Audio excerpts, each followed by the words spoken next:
Mindset na nating mga Pinoy na kapag gusto mo magkatrabaho, kailangan, and your young age or sa mga panahon na kailangan mo mag-aral, mag-aral ka ng mabuti, nang sa ganoon, paglaki or pagkatapos mo mag-aral, magkaroon ka ng magandang trabaho. Sa mga trainees, and sabi naman, mag-aral ka ng mabuti, nang sa ganoon, pagkatapos mo mag-aral, magkaroon ka ng knowledge sa pagnenegosyo. Dahil nga sa ating mga Pinoy, ang mindset natin ay mag-aral ng mabuti nang sa ganon magkaroon ng magandang trabaho. Sa video na ito, pag-uusapan natin ilan sa mga kaugalian ng mga tao na maaaring kasama mo sa workplace mo.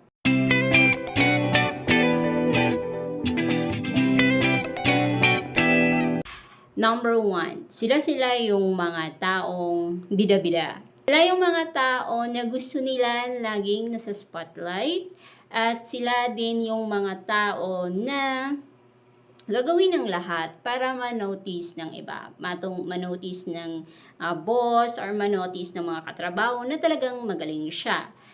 And sila din kung minsan yung mga tao na gusto nila sa kanila lahat yung trabaho, yung bang gusto nila sakupin lahat nang sa ganon, ma-appreciate sila or ma-promote sila sa posisyon na gusto nila. And by the time na hindi sila ma-appreciate or hindi sila ma-notice, then mararamdaman kasi nila na parang na-left out sila. Ito yung ilan sa mga katrabaho na makakasama mo. Talagang may mga ganong klaseng katrabaho. So, number 2 is, sila yung mga tao or sila yung mga katrabaho mo na katulad lang din, kasing talino lang din ng mga bida-bida, kasing galing lang din yung ng mga bida-bida, pero ang kinaibahan nga lang, nagsisipag sila kahit walang maka-appreciate. Yung bang nagsisipag sila, it's because it's their passion.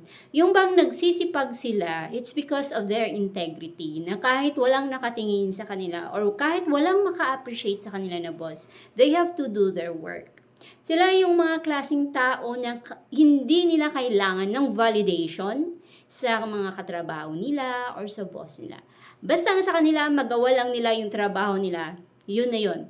Tapos na. Whether ma-appreciate man sila o hindi, as long as nagagawa nila ng maayos yung trabaho nila, yun na yun. They just have to do their task without any validation from others. Number 3 is sila yung mga tao na laging updated sa chika. Laging updated sa chismis. Kung kaya, pagdating sa workplace, mas gumagana yung bibig nila kaysa sa mga kamay nila.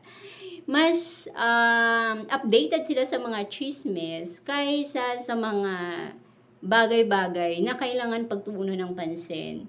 So, sila yung mga uri ng katrabaho na kung minsan sinasabi ng iba na tamad sa trabaho kasi mas inuuna nila yung mga chismes kaysa magtrabaho.